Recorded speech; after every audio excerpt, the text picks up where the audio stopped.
long time ago, I was having a conversation with my mother.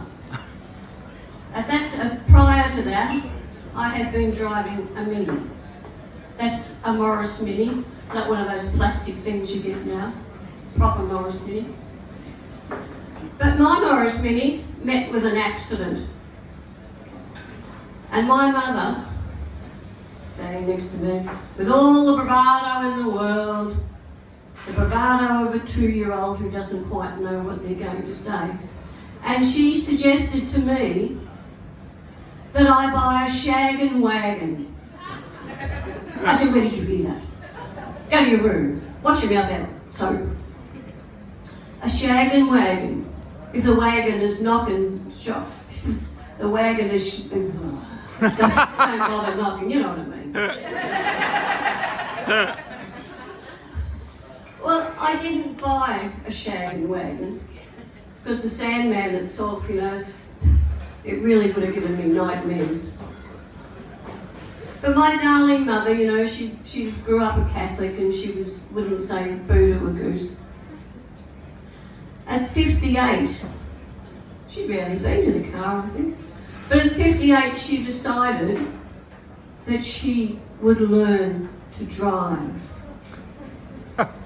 And learn to drive she did. She went out and bought a brand new 1979 Holden Gemini. Go faster, red.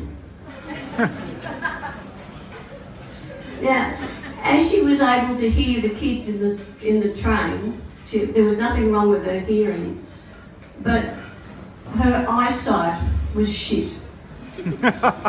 She was shit. So by the time she got to 58, her eyesight had deteriorated. But off she went. She had a red Gemini. She had lessons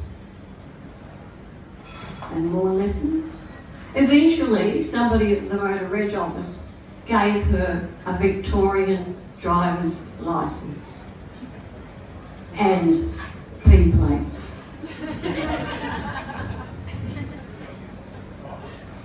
She had all the assets. She would hold the steering wheel with a vice-like grip. Here she is, got her little red Gemini. She's driving around like a dog with 2 dicks. Totally oblivious to what was going on about her. And because her eyesight was shit, she was really, really good at parking by feel. About 18 months after she got her licence, she was declared to be legally blind. Now the RACV members all cheered.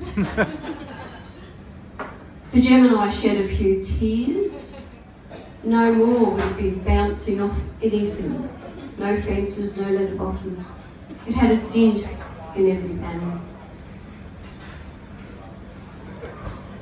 As with people who are blind, they attract a certain variety of do-gooders. The do-gooders. And she met with this group of do-gooders and they pick her up in the do-gooder bus and down they go to the do-gooder hall.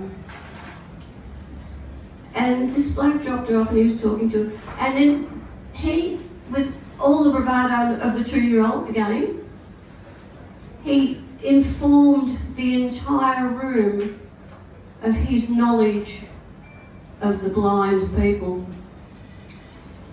He stood at the door and he pointed at my mother and he said to everybody in the room, "You'll have to speak up, she's blind, you know."